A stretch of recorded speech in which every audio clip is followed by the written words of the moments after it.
Hi friends, நான் உங்கள் நண்பன் குட்டி. இன்றைக்கி மீன் குழம்பு, அதுவும் நான் எப்படி டைட்டில் போட்டிருக்கேன் பாருங்கள். வீடியோவை தொடர்ந்து பாருங்கள். நான் பண்ருட்டி சேர்ந்தவன். இங்கே எங்கள் பண்ருட்டி பஸ் ஸ்டாப்பில் முந்திரி பலா இதுக்கு பெரிய ஆர்ச்சியை வச்சுருப்பாங்க. ஏன்னா பண்ருட்டினாலே முந்திரி பழமும் பலாப்பழமும் ரொம்ப ஃபேமஸ், உங்கள் எல்லாருக்கும் தெரியும். இப்போது நான் நெய்வேலிக்கு ஒரு சமையல் வேலை செய்ய போனேன். இங்கே எங்கள் பண்ருட்டியிலேருந்து அப்படியே தொடர்ந்து வீடியோ எடுத்துகிட்டு போகலாம், ஒரு சின்ன பிளாக் மாதிரி அப்படின்னு நினச்சேன். இங்கே போகிற வழியில் பண்ருட்டிக்கு அடுத்து நாங்கள் என்எல்சி, அதாவது நெய்வேலி மின்சாரம் தயாரிக்கும் இடம், இது எல்லாருக்கும் தெரியும், எல்லா நாட்டுக்கும் தெரியும்.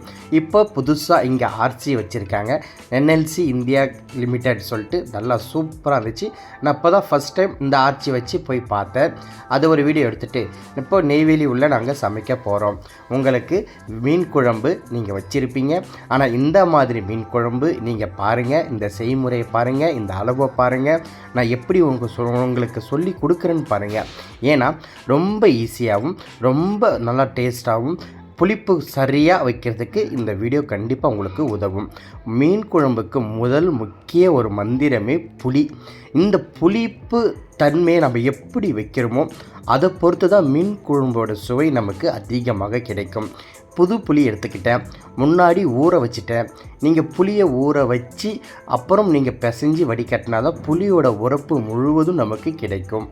இன்றைக்கி நம்ம செய்ய போகிற மீன் குழம்பு அளவு 50 நபர் சாப்பிடலாம். நல்லா பாருங்கள், வீட்டில் இந்த மாதிரி அந்த வடி ஜல்லடன்னு சொல்லுவாங்கள்ல, அந்த மாதிரி இருந்துச்சுன்னா நீங்கள் புளியை கரைச்சி நல்லா வடிகட்டிக்கிங்க, இல்லை கையாலையும் பொறுமையாக வடிகட்டுங்க. ஆக மொத்தத்தில் அந்த புளியோட அந்த விழுது அந்த கொட்டை எல்லாம் இல்லாமல் நீங்கள் நல்லா வடிகட்டி எடுத்துக்கிங்க.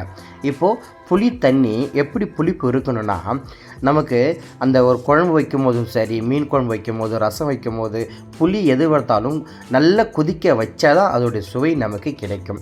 அப்போது நம்ம தொட்டு பார்க்கும்போது புளிப்பு இருக்கணும், அதிகமாக இருக்கக்கூடாது, லேசாக புளிப்பு இருக்குன்னு ஒரு ஃபீலாக இருக்கணும்.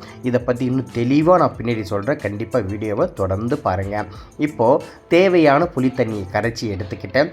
அது கூட உப்பு, மஞ்சத்தூள், கருவேப்பிலை, கொஞ்சமாக வெல்லம். கண்டிப்பாக நோட் பண்ணுங்கள், நீங்கள் புளியை வச்சு எந்த குழம்பு செஞ்சாலுமே நீங்கள் கொஞ்சமாக வெல்லம் சேர்த்துக்கங்க, புளியோடைய சுவையை அதிகப்படுத்தி கொடுக்கும். அப்புறம் குழம்புத்தூள், நான் இங்கே ஆச்சி குழம்புத்தூள் சேர்த்துக்கிட்டேன், நீங்கள் அரைச்ச குழம்புத்தூள் இருந்தாலும் சேர்த்துக்கிங்க. எல்லா அளவும் நான் டிஸ்பிளேயில் கொடுக்குறேன், நீங்கள் அளவு பார்த்துக்கிட்டே வீடியோ பார்க்கும்போது இன்னும் ஈஸியாக புரியும். அப்புறம் இந்த தண்ணியிலே, இந்த புளி தண்ணியிலே நான் சின்ன வெங்காயம் சேர்த்துக்கிட்டேன். அது நல்ல புளித்தண்ணி கூட கொதித்து நமக்கு சாப்பிடும்போது அந்த வெங்காயம் முழுசாக இருக்கும். நம்ம அந்த மீன் குழம்புல சாதத்தோடு வச்சு சாப்பிடும்போது நல்ல ஒரு ருசி கிடைக்கும். வீடியோவை கண்டிப்பாக தொடர்ந்து பாருங்கள். நிறைய விஷயம் இருக்குது. முக்கியமாக உங்கள் வீட்டில் ஒரு 50 பேருக்கு செய்யணும், 100 பேருக்கு செய்யணும், ஒரு சின்ன ஃபங்க்ஷன், இந்த மாதிரி செய்முறை நீங்கள் செய்யும் போது ரொம்ப நல்லாயிருக்கும், நீங்களும் ஈஸியாக செய்யலாம். அப்புறம் தக்காளி, நான் எடுத்து வச்சு இந்த தக்காளியில் பாதி தக்காளி இந்த புளி தண்ணி கூடிய சேர்த்து நல்லா பிசைஞ்சு உப்பு காரம் செக் பண்ண கரெக்டாக இருக்குது அப்படின்னு சொல்லி சொன்னாங்க. இப்போது அடுப்பு பற்ற வச்சு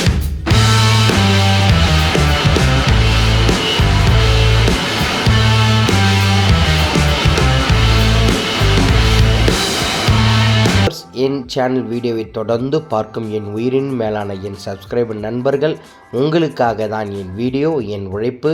கண்டிப்பாக வளர்ந்து வரும் மாஸ்டர், என் வீடியோவை தொடர்ந்து பாருங்கள். உங்களுக்கு நான் சொல்லும் செய்முறையை விட ஃபிசிக்கலான ஒர்க்கு கண்டிப்பாக உங்களுக்கு புரியும். அதன்படி வேலை செஞ்சாலே நீங்கள் நல்ல ஒரு சமையல்காரர்களாக, பெரிய சமையல்காரர்களாக வரலாம். இதுதான் என்னுடைய கண்டென்ட்டு. சரி, நம்ம வீடியோ பார்க்கலாம். இப்போது நம்ம முன்னாடி அந்த புளி தண்ணியில் தேவையானதெல்லாம் சேர்த்து கரைச்சி இப்போ கொதிக்க வச்சிட்றோம் தனியாக. அது கொதிச்சிக்கிட்டே இருக்கும். நம்ம வச்ச அளவுலேருந்து பாதிக்கு பாதி அளவு வரைக்கும் கொதிக்கணும். நான் சொன்னேன் இல்லையா, அந்த புளி தண்ணி நமக்கு புளிப்பு லேசாக இருக்குன்னு ஃபீல் ஆகணும். இப்போது இந்த மாதிரி கொதித்து சுண்டி பாதிக்கு பாதி வரும்போது நம்ம எதிர்பார்த்த அந்த புளிப்பு கண்டிப்பாக இங்கே கிடைச்சிடும்.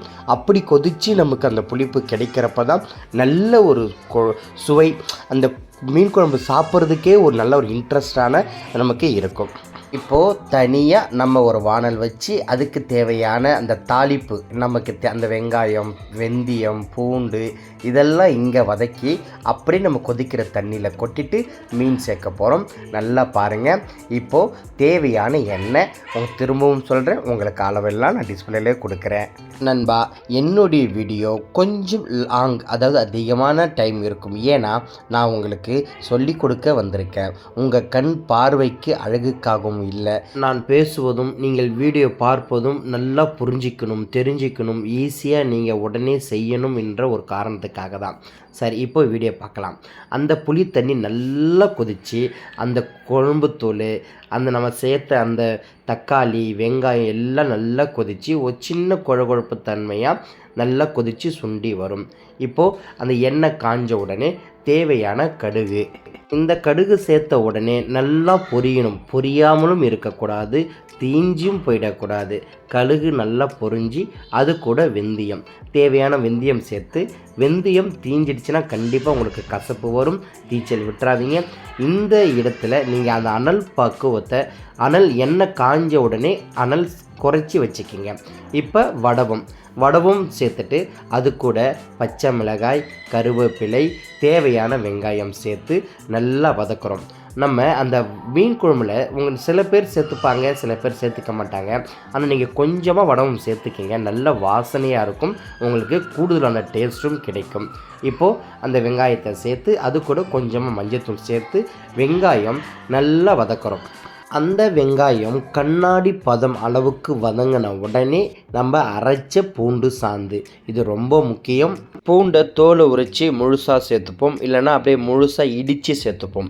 இந்த மாதிரி நீங்கள் பிரியாணியில் அரைச்சி சேர்க்குற மாதிரி அரைச்சி நீங்கள் மீன் குழம்புல சேர்த்திங்கன்னா நல்ல ஒரு கூடுதல் டேஸ்ட்டு கண்டிப்பாக கிடைக்கும், நல்ல வாசனையாக இருக்கும்.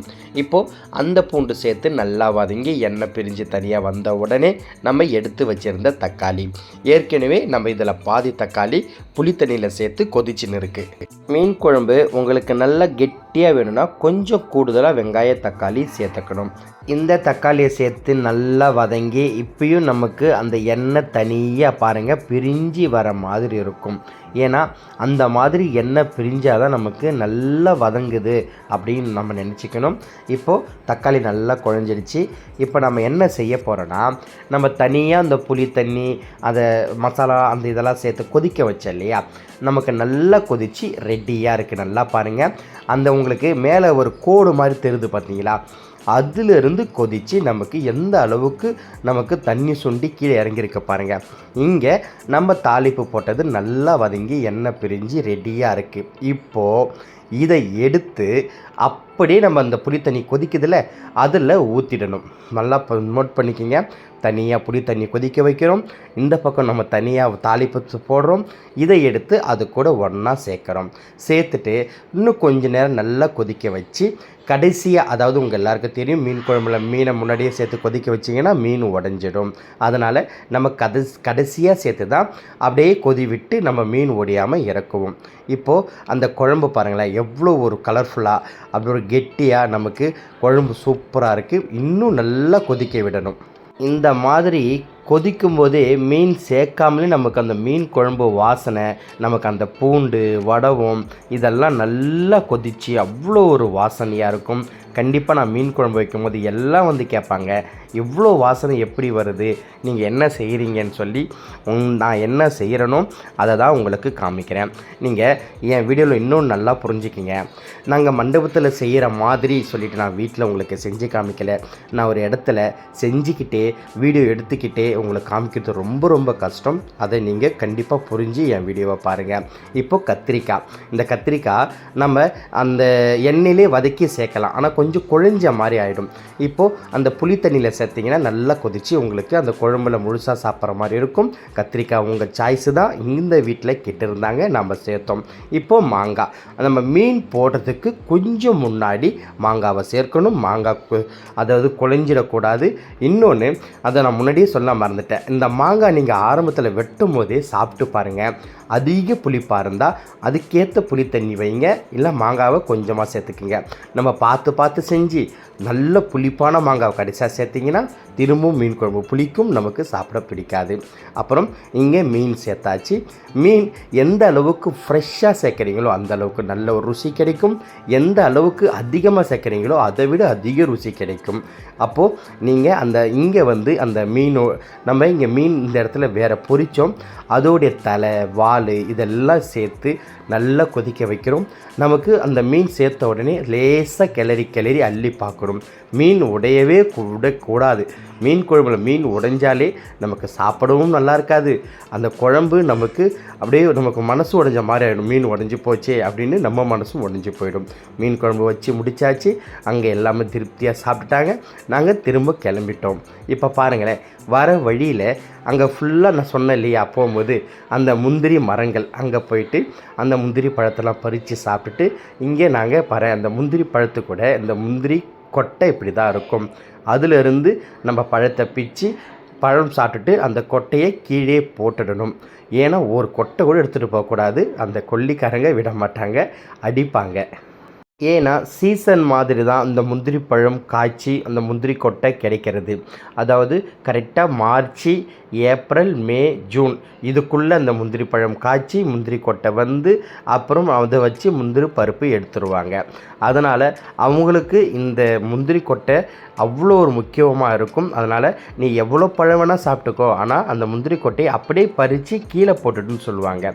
எப்போவுமே நாங்கள் அந்த முந்திரி பழத்தை பறித்து சாப்பிட்டுட்டு அந்த கொட்டையை அப்படியே கீழே போட்டுடுவோம். இப்போது இந்த முந்திரி பழம் பாருங்களேன், உங்களுக்கு அழுத்தி காமிக்கிறேன். அவ்வளோ ஒரு ஜூஸியாக அப்படியே அவ்வளோ சாறு இருக்கும், உடம்புக்கு நல்லது. அதுவும் இந்த வெயில் டைமில் அப்படி பறித்து ஃப்ரெஷ்ஷாக சாப்பிடும்போது நமக்கு அவ்வளோ ஒரு சந்தோஷமாக இருக்கும். பாருங்கள் அந்த அமுக்கும் போது எவ்வளோ ஒரு நீராக அப்படியே தண்ணி மாதிரி ஊற்றுது பாருங்கள். அப்புறம் பலாப்பழம். இங்கே பலாப்பழம் அது முக்கியமாக இந்த கும்பகோணம் ரோடுன்னு சொல்லுவாங்க, பண்ருட்டிலேருந்து நெய்வேலி சைடு போகிறது. அங்கே மெயின் ரோட்லேயே முந்திரி பழம், பலாப்பழம், முந்திரி பருப்பு, வறுத்த முந்திரி பருப்பு, பலாசொலை அப்படியே நெடுக்க விற்பாங்க. இந்த சைடாக அந்த சென்னைக்கு போகிறவங்க, கும்பகோணம் போகிறவங்க அவங்கெல்லாம் அப்படியே நின்று அந்த பழத்தை வாங்கி சாப்பிட்டுட்டு ஒரு பலாப்பழம் வாங்கிட்டு முந்திரி பழம் சாப்பிட்டுட்டு போவாங்க. அங்கே தொடர்ந்து எனக்கு தெரிஞ்சு ஒரு 100 கடைக்கிட்ட இருக்குது. இந்த மாதிரி தான் அடுக்கி வச்சுருப்பாங்க. முந்திரி பருப்பை கிலோ 600 ரூபா. நல்ல ஒரு முந்திரி பருப்பு அதே 500 ரூபாய்க்கு இருக்குது, 450 ரூபாய்க்கு இருக்குது, 900 ரூபாய்க்கு இருக்குது. அதோடைய சைஸு பொறுத்து தான் விலையை நிர்ணயித்து பிரித்து வச்சுருப்பாங்க. இங்கே இந்த மாதிரி பலாப்பழம் மண்டி இருக்கும், மொத்தமாக கொண்டு கொடுத்துருவாங்க. அதை சென்னைக்கு ஏற்றிட்டு போவாங்க. இங்கே எங்களுக்கு ஒரு பழம் 400 ரூபா 300 ரூபானா சென்னையில் 1000 ரூபா 1200 ரூபான்னு விற்கும். என் வீடியோ பிடிச்சிருந்தால் லைக் பண்ணுங்கள், ஷேர் பண்ணுங்கள், கமெண்ட் பண்ணுங்கள், கண்டிப்பாக சப்ஸ்கிரைப் பண்ணுங்கள். அதை விட ரொம்ப முக்கியம், ஷேர் பண்ணுங்கள். எங்கேயோ கஷ்டப்பட்டு கொண்டிருக்கும் வளர்ந்து வரும் மாஸ்டர்களுக்கு இந்த வீடியோ ஒரு உபயோகமான வீடியோவாக இருக்கும். கண்டிப்பாக என் வீடியோ சேனல் உங்களுக்கு பிடிச்சிருந்தால் கண்டிப்பாக ஷேர் பண்ணுங்கள். நீங்கள் சப்ஸ்கிரைப் பண்ணாட்டாலும் பரவாயில்ல, என்னுடைய சேனல் வீடியோவை ஷேர் பண்ணும்போது எங்கேயோ ஒரு நபர் ஒரு வாழ்வில் ஒரு முன்னேற்றத்துக்கான வருவதற்கான ஒரு வழி கிடைக்கும்.